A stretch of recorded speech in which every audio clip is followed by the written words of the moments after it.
Hello, everyone. We are so glad to be a part of the MAEA conference this year. My name is Phyllis Paisley. I'm a retired music educator who's now the executive director for the Missouri Alliance for Arts Education.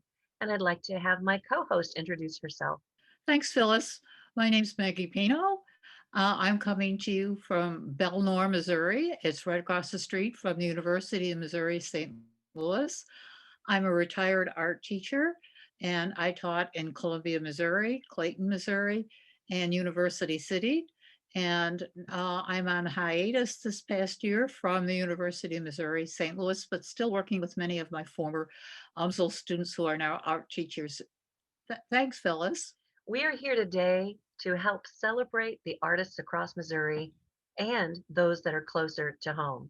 And we're just glad to be a part of the MAEA Spring Conference of 2021. So I wanted to give you a little background information about the Missouri Alliance for Arts Education. We are a nonprofit 501c3 organization that helps connect, promote, educate, research, and celebrate the arts.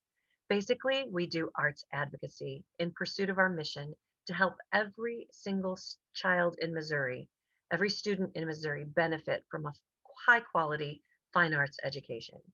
We're hoping that that will be the case for every school, every child, every day. And we've had a long partnership with the MAEA. You can see listed here many of the things that we are involved in collaboratively, not to mention this conference and last fall's conference and next fall's conference, but also Youth Art Month, Senate Hall art exhibits, and then our professional learning communities, as well as the Missouri Arts Regional Champions. We hope to continue that partnership as we explore the past, embrace the present, and take a small glimpse into the future. Educators. We're going to focus today on our keynote speaker for this conference, Kababi Bayak. And Maggie, I was wondering if you could tell us a little bit about Kababi. Yes, thanks. Sababi has been an exhibitor at Gallery 210 at the University of Missouri, and he's exhibited greatly throughout the St. Louis area. And we're delighted to have him as our MAEA speaker this year and at the lake. Sababi's work is wonderful. It's vital, it's exciting. Children love it, families love it. It appeals to everybody. I'd like to know what the word flunk means. And so when we talk to Bobby, ask him because he always uses this word when he describes his artwork. So be sure to ask him that when you see him. Damon Davis.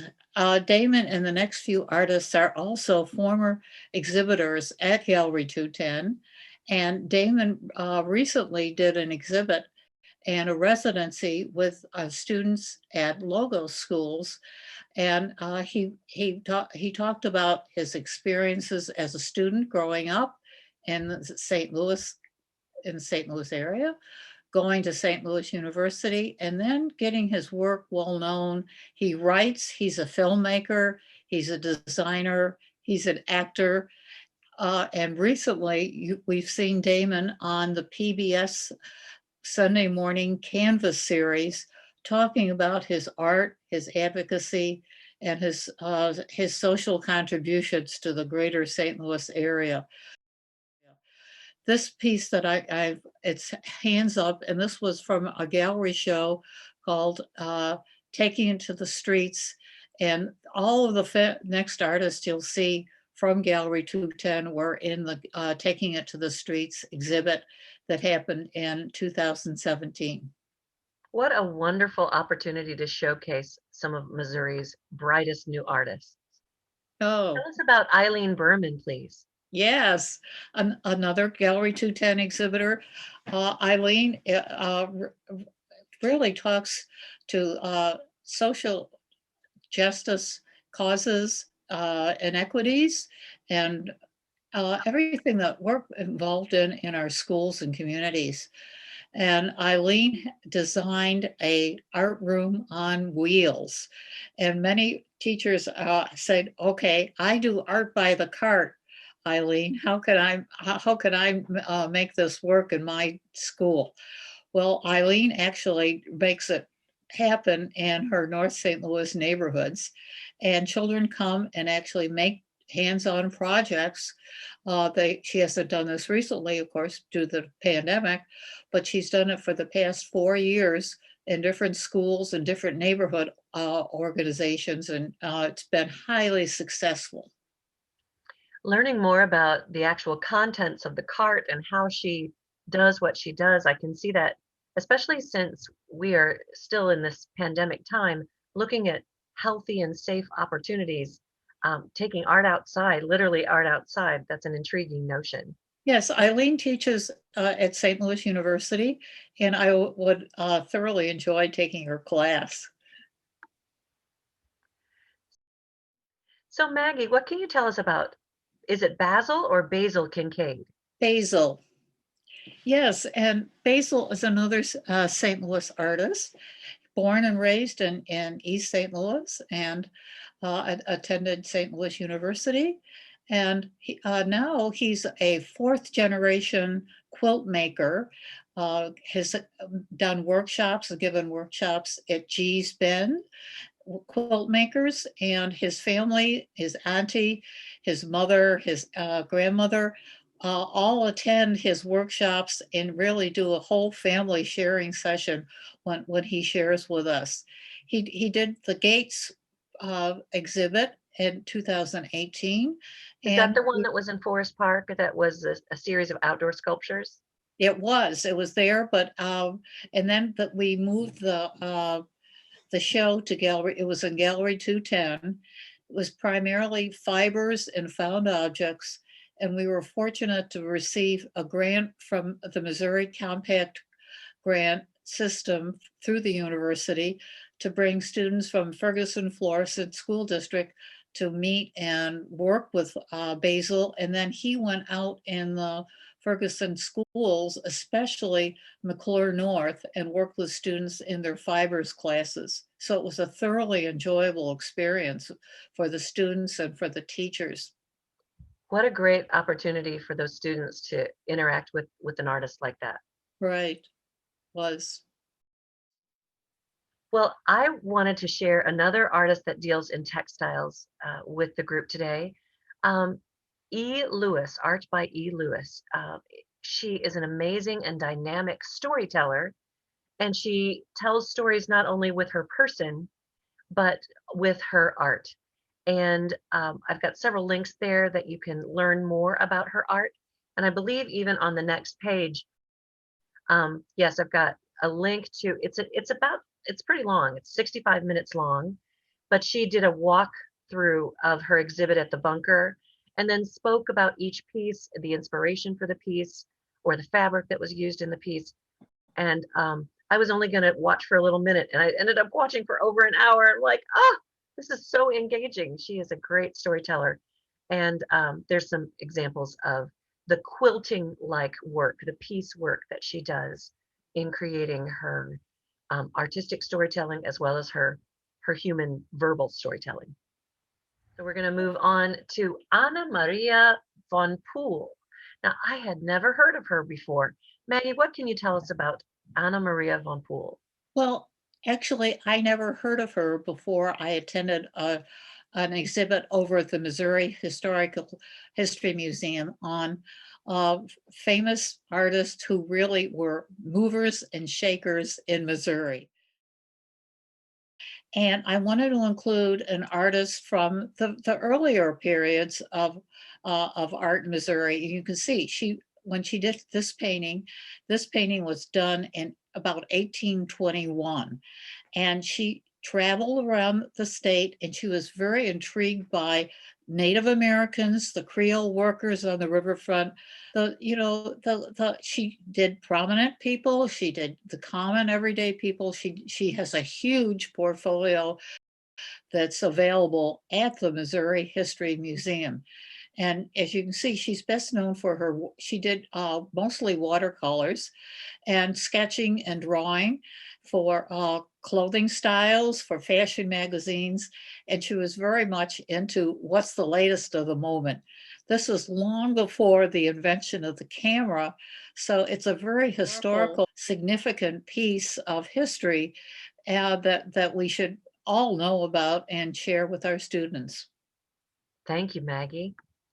So next we move on to a classic Missouri artist. I mean, all of the artists we're discussing are either people who worked in Missouri or lived in Missouri or were from Missouri. And I suppose Thomas Hart Benton is just one of the most well known. I know he was a favorite project of yours. Oh, you bet.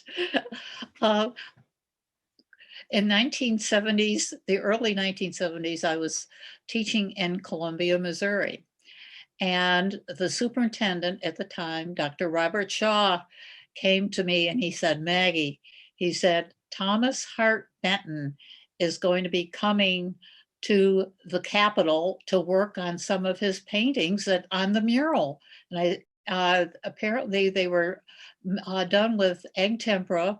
And at that particular time, many of them were fading in certain spots. So we loaded the kids up on the bus, took them to Jeff City, and they actually got to meet and talk with Tom Benton. He was small in stature, but big in voice and heart, and loved the kids.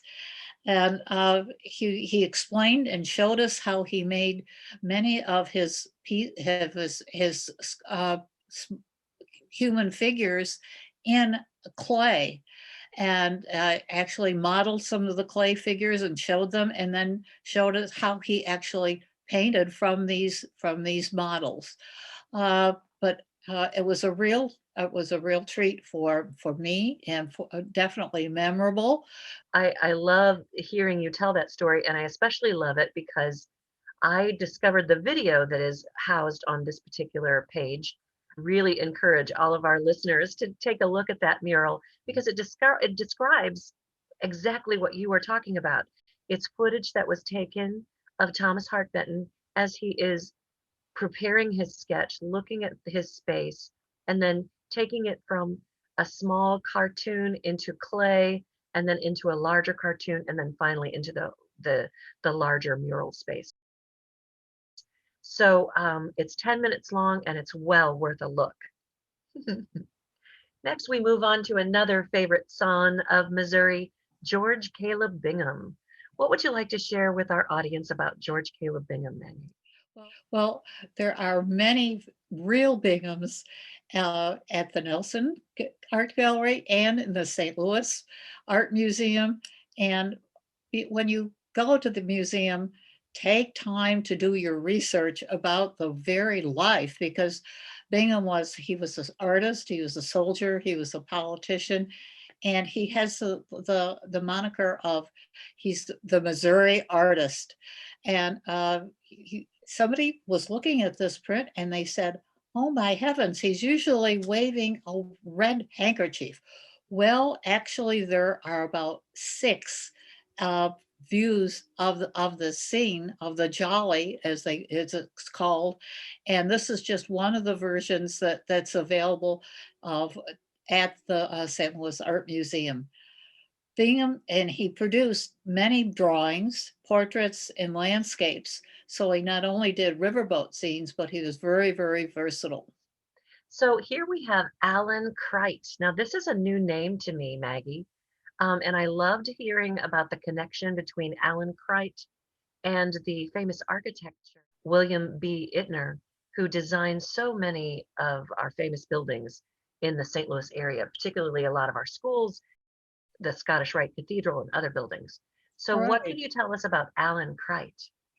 Well, Alan Cricht actually lived in Boston for many years, but he had friends in St. Louis. Friends and family said, "Oh, you've got to come here and visit our St. Louis schools," because that's what he's well known for in Boston and St. Louis. And there are over 450 schools in the greater St. Louis area that this company has designed. And you have to read the story of Ittner and how he met Alan Crite and said, you know, you really represent what St. Louis is all about as far as education. come on out here and paint our schools. And so he always included teachers, the students, the custodian, the principals, somewhere in his paintings. They really tell an educational story. And be sure to see his work also include St. Louis communities and in the greater St. Louis area. And these are at the St. Louis Art Museum.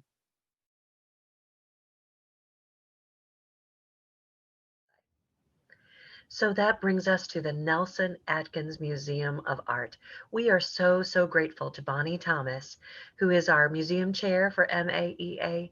She helped gather the resources that I'm about to share with you now. And when we posed the question to her, we said, what are the Missouri artists, people who've lived here or worked here in Missouri, that you have at the Nelson Atkins? And she was able to share them. So I love this one. This is an effigy pipe, and it reflects the area before Missouri became a state in 1821, when the Native people were here hundreds and hundreds of years before that. This is dated 100 BCE to 400 CE and stone. A George Caleb Bingham, again at the Nelson. And one great thing about these resources being available to you is if you click on this little link right here, it takes you to the website for the Nelson Atkins website, and gives detail about the work of art, its size, its object number, and then several other things, the references, the essay. In some cases, there is an artist statement that accompanies the work. Such great resources from the Nelson here. So here are some other images that Bonnie shared with us. George Caleb Bingham again, canvassing for a vote. And again, you can click those numbers there on each one of these slides to access more information about each part of this collection. This John Douglas Patrick, 1888, labeled Brutality. I think it's interesting that he would have been a fairly young man when he witnessed this battle of wills between the horse and the cart driver. Thomas Hart Benton, entitled Crapshooters. Another Thomas Hart Benton sketch, Flood. Another Thomas Hart Benton sketch, Threshing. And when I look at this image, I am reminded of stories that my mother shared with me about threshing in the countryside when she was a little girl. Within this image, those stories come to life for me.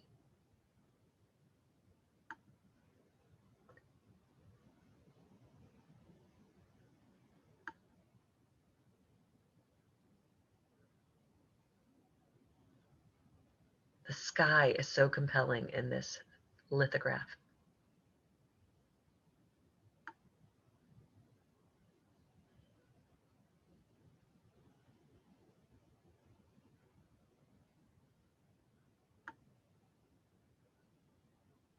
Frederick James, Venus Returning to the Sea.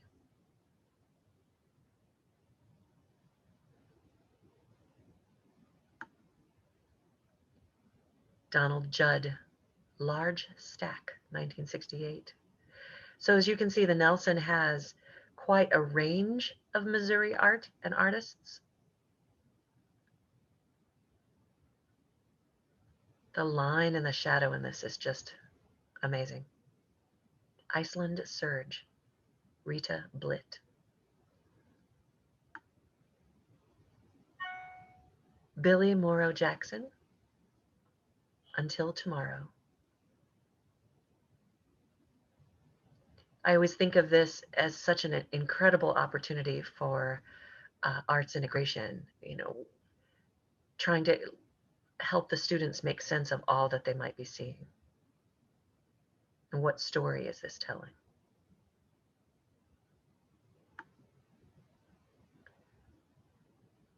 Kingdom 2000, gelatin silver print and mixed media.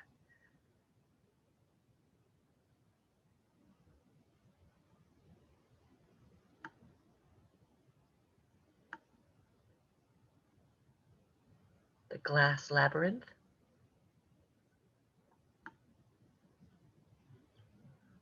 Property, done in 2014. This artist uses found objects, and I did click on his statement and take a look because I just wanted to know more about what the message was here. And so I encourage you to do the same.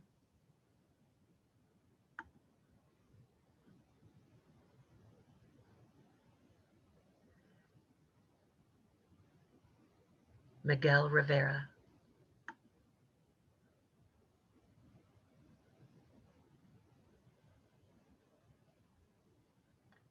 Sarah Sonia Joy. Powerful image. So next I'd like to share with you one of the fields of arts education that I think is underappreciated, but so incredibly valuable, and that is architecture.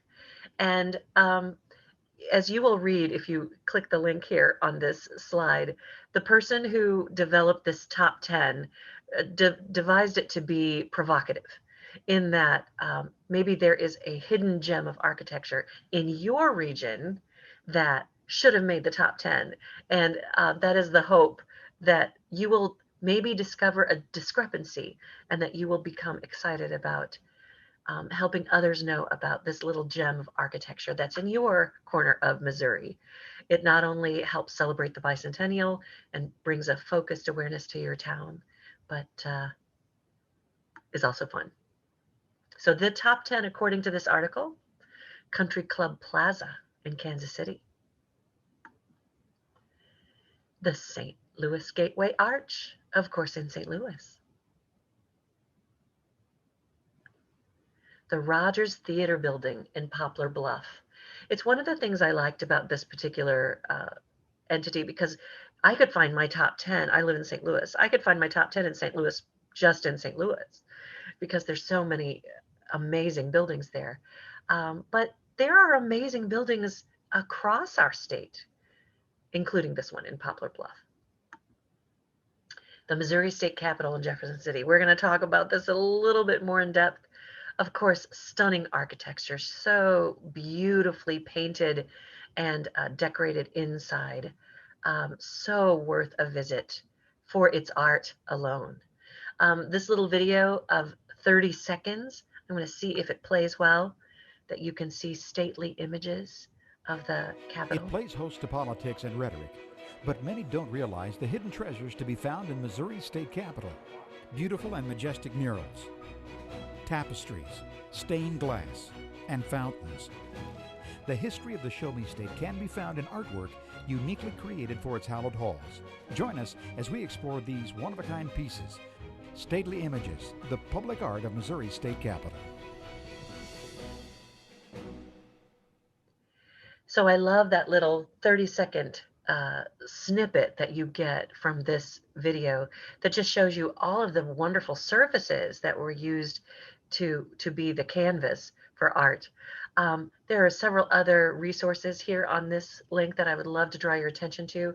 One is a 6-minute and 57-second long depiction of the lunettes, those little half-moon shaped paintings that are scattered throughout the Capitol building. And then, of course, the incredible mural, Thomas Hart Benton mural inside the House Lounge. And then some additional resources from the Missouri State Parks, the Missouri Capitol Dome Tour that's listed there. Actually, it's 6 minutes long, and it talks a lot more about the infrastructure, the steel infrastructure that surrounds the stone and marble and the other exterior surfaces. And then a little bit of homage to Thomas Hart Benton, just a lot of his work that were compiled by Stephen James Petruchio. I encourage you to check out those resources. Next on our top 10 was Jasper County Courthouse in Carthage, and especially with this photograph, I just love the shape that each turret forms against that blue sky. The Nottoway County Courthouse, that's a typo there, sorry. The Nottoway County Courthouse in Maryville, just such a smooth Italianate lines there. The Wainwright Building in St. Louis, considered a skyscraper at its time, of only 10 stories, but the vertical line within its architectural design is influential prototype of the modern office building. And the Harry S. Truman Office Building in Jefferson City. Completed, I didn't realize it was completed in 1941. It was probably viewed in 1941 as this strange new thing. And then this old grist mill that's now a bed and breakfast and wedding venue. And finally, this is the last in the top 10, an example of Federalist architecture and the Jackson County and Marshall's House in Independence. It's just a wealth of opportunities for your students, a wealth of arts integration opportunities for your students. Please just look for those opportunities. Not only will it help you build your coalition, build the people who are voices added to yours in advocating for your arts program, but it is great for kids. It makes their learning so much more meaningful. Every artist statement that your students write, they're practicing their ELA. Every element that you discuss translates to all the arts disciplines. Every time you're engaging with ceramics, physics, science is involved. Every time you're dealing with architecture, there's mathematics and measurement and physics involved. Every artist study or historical encounter, you're doing social studies. Every expression, it contains social and emotional aspects. Every interaction that you have with your colleagues helps build your coalition of voices to support your arts education program. Speaking of arts integration, we invite you to become a part of our Missouri Arts Integration Network. We meet once a month, and anyone who is interested in bringing the arts into other subjects and bringing other subjects into their arts is invited to attend. Bring a friend. The agenda is kind of set by the people who come for this professional learning community, along with our other professional learning community, our FAME leadership group. Again, free monthly sessions. The agenda is set by the people who attend, and it gives you a little opportunity to work with the nonprofit sector, who has a tremendous wealth of resources ready to share with arts educators to enrich their programs, support their programs, and become another ally in your community. Finally, I'd like to bring to this to your attention. The Arts Are Education. It's a nationwide arts advocacy effort, and it's super easy for you to participate. The pledge, it's a matter of click, sign, and done. You can sign for yourself. You can sign on behalf of an organization. You can invite your students to sign, parents to sign, anyone can sign the pledge. Number 2 is bringing the resolution before your school board. That might take a little bit more consideration before you take that step, but you are encouraged to bring this resolution to your board to give you a platform on which to rest any argument that might occur or need to occur if budget cuts come into play. You can customize the resolution with your logos or your own symbols. You can add or eliminate pieces that you want your school board to sign that says, we want to support the arts. We want to keep the arts alive and healthy in our schools and in our region. We know it's what's best for kids. So please check out those resources and consider gathering a group. Now, not everybody feels comfortable as a teacher bringing something to the school board. Sometimes politically in your organization, that kind of feels like you're going around your principal and administrators to get to the school board. So what was really successful in Lee's Summit is members of the local arts community brought the resolution and asked the board to sign. So there's some considerations on that link there that you might want to think about before you take it to your school board, but we'd love to offer that as another avenue of support for you. You may know that the role of the Missouri Alliance for Arts Education is to help connect people. And earlier this year, we became a part of the Bicentennial Alliance, and we learned about the Missouri Community Legacies Project. The short version about the Missouri Community Legacies Project is it's a desire to focus on the things that make your particular community unique and special.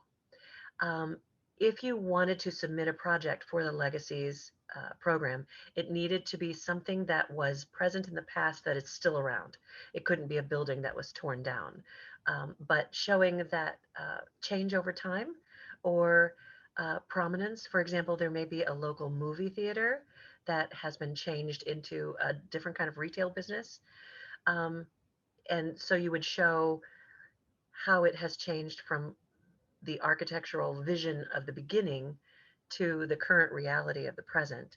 It's a wonderful way to kind of crawl inside your own locale and to appreciate the things that make your community unique, whether it is a building, a piece of architecture, a festival, uh, a variety of different things. So please consider involving whatever art you and your students encounter, celebrating that connection between present, past, and your students, of course, the bridge to the future.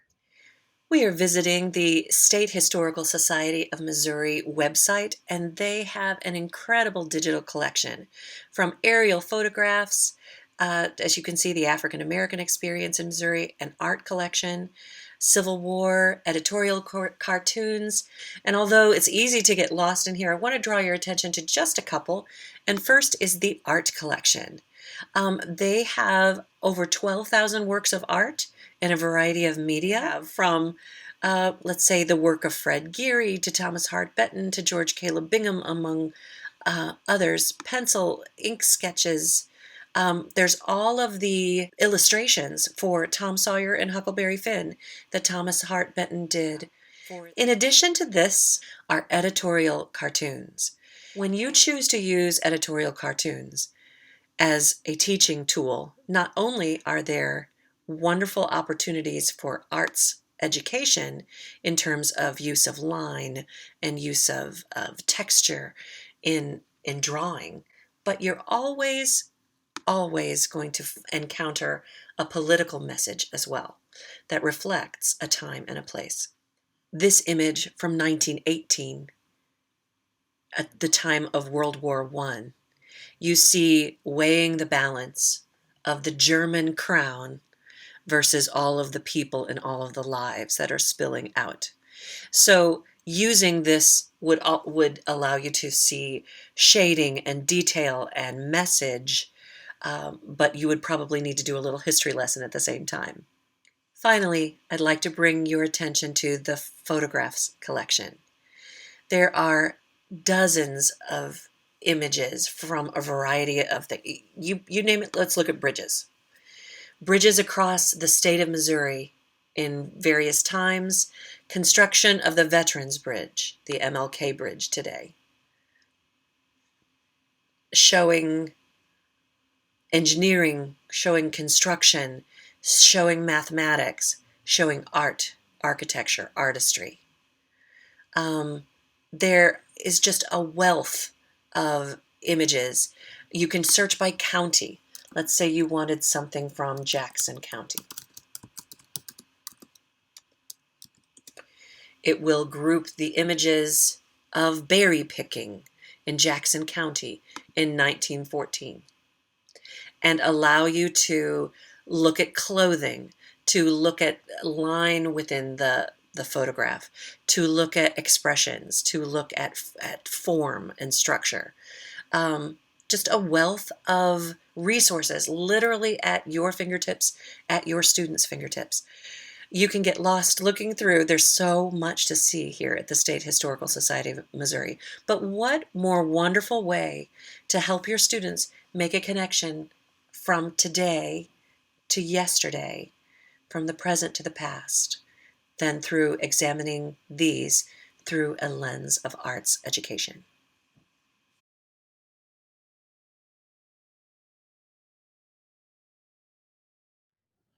Here within this PowerPoint, we've got some links to several of the collections that you might find interesting in your work. I certainly have. And then on the next several slides are even more resources that you can access, again, through the State Historical Society of Missouri website.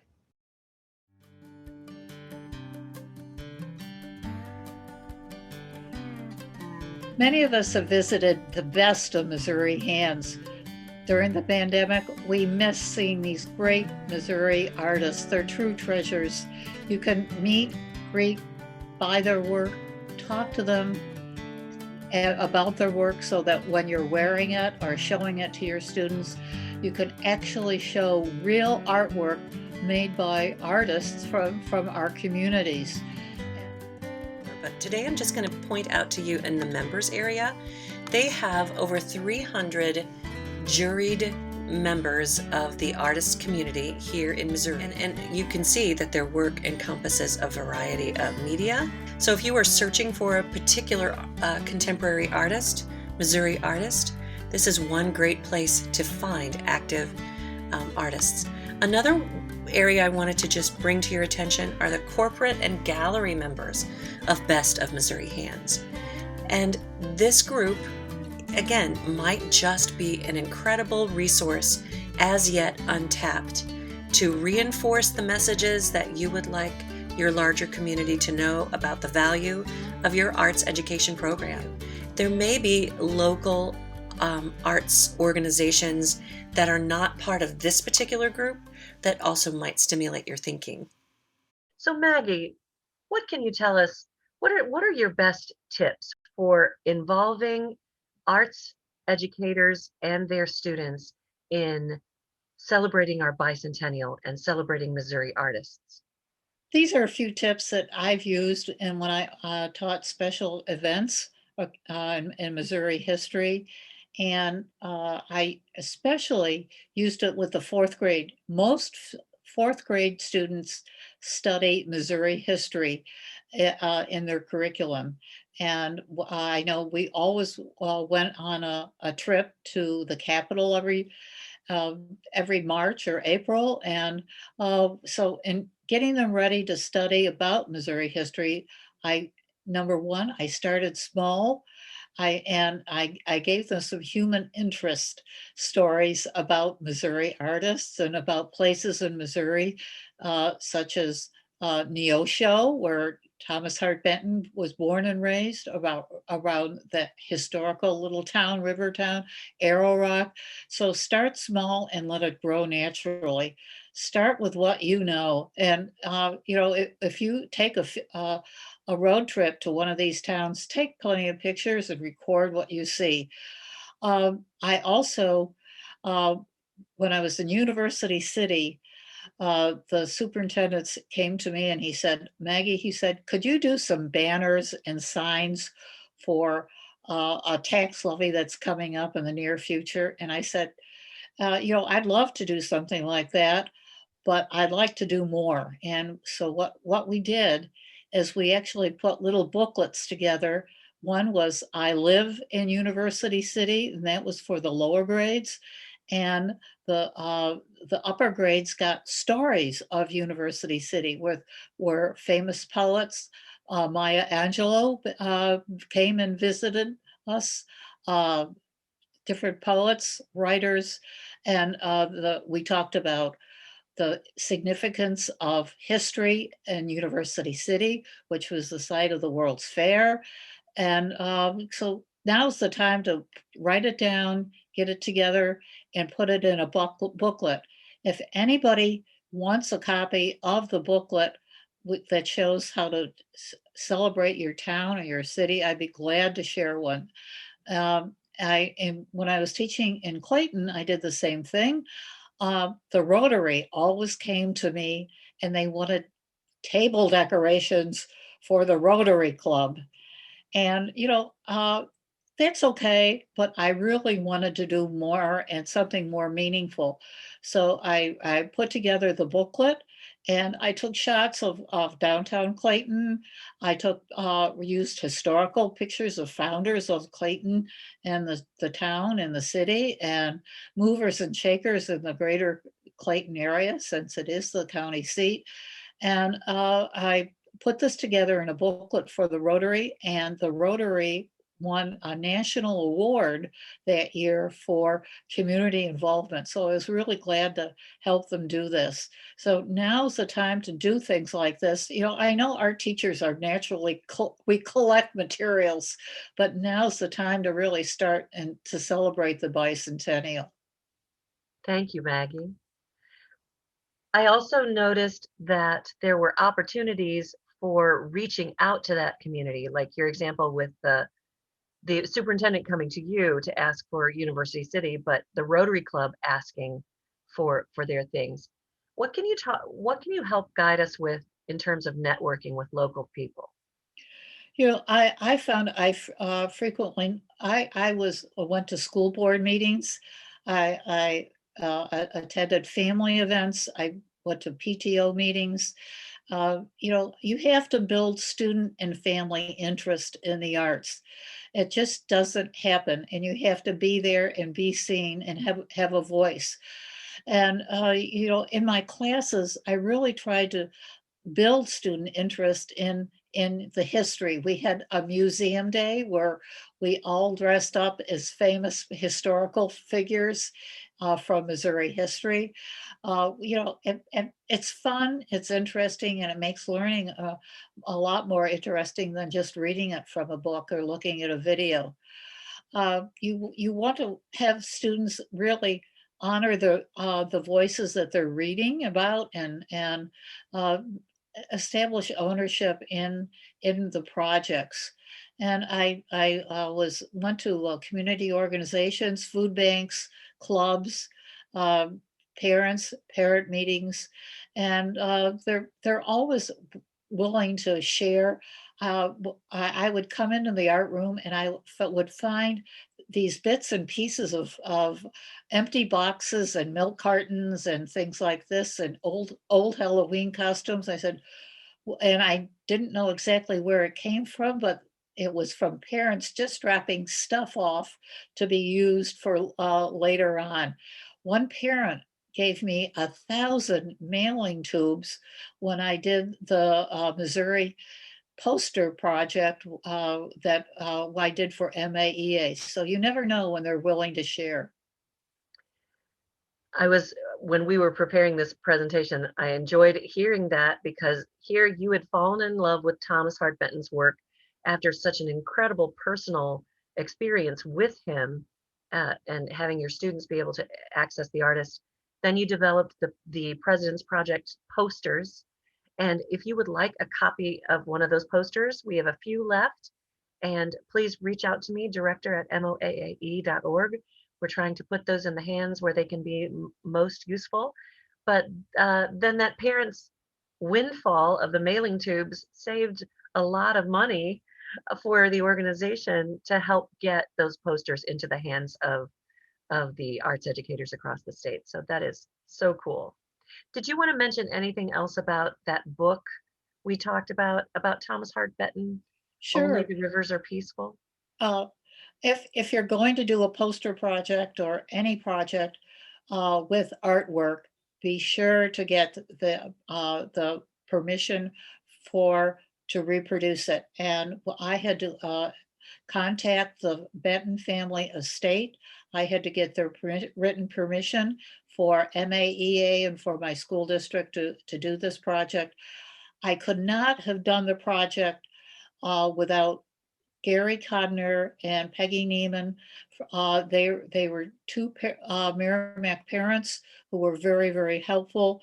And actually the Codner Gallery in Ladue has the original clay models that Thomas Hart Benton used to paint the mural at the Capitol. So I always Google those when I visit the gallery. Uh, I That always is amazing. Yeah, Oh, that is cool. yes, yes.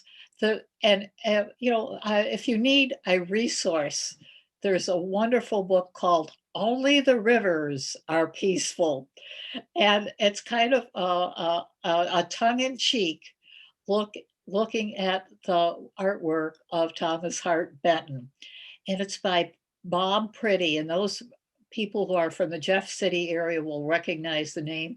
Bob Pretty, he's a TV announcer and a writer, and he actually interviewed Thomas Hart Benton and still does many stories about the legend of in the painting of the mural. And but the book, Only the Rivers Are Peaceful, thoroughly you'll enjoy it, and the kids will get a hoot out of it. It's funny. Thank you so much, Maggie. We benefit from your experience, and although taking on a big project like that you described might not be in everyone's within their capacity because they were very busy people, um, even doing something small that helps highlight a Missouri artist and brings greater awareness of the value of arts education to a larger community is going to help and help keep arts going and help support your arts program. So, in bringing our session to a close today, we are encouraging you to follow your interests and your passions. Look at your own current practices and see if you can find a way to celebrate Missouri's artists and the bicentennial at the same time. As you study a bit of the past, reflect on the present, and glimpse into what might be the future. Please consider making this a part of your lessons, deepening your connections to your hometown, your county, your region, and your state. We hope you enjoy the hunt and enjoy the journey wherever that takes you. So Maggie, do you have any other closing remarks that you would like to make? I really do. It was 50 years ago this spring that I was teaching in Columbia, Missouri, and it was Bonnie Epps, Sally Fraze, Marilyn Zermulin, Larry Kantner, and Cletus Boyer and I went to one of the first MAEA meetings at the lake. And lo and behold, we had a mid-March snowstorm, but actually many of us still made it. We couldn't do it digitally because the internet was not available at that time. But I have to tell, I thoroughly enjoyed the friends that I've made through MAEA, the resources that you've provided. And, MAEA is for everybody. So I thoroughly enjoyed the experiences, and I hope to be around for 50 more years. Maggie, that is wonderful. Thank you Thanks. so much. I'm so glad to have had this opportunity to be with you today, Maggie. And I just want to put on the screen one more time our contact information. You can reach Maggie at pnom@umsl.edu. You can reach me, Phyllis Paisley, at director@moaae.org. Our website is there. And I'd just like to remind you that MAAE, we are thrilled to have Maggie, who has served on many of our committees for a long time and is just such a wonderful asset to our work. So Maggie, thank you so much for being part of this today. Happy bicentennial, Phyllis. Happy bicentennial to you. And a reminder that the MAAE is a 501c3 service organization.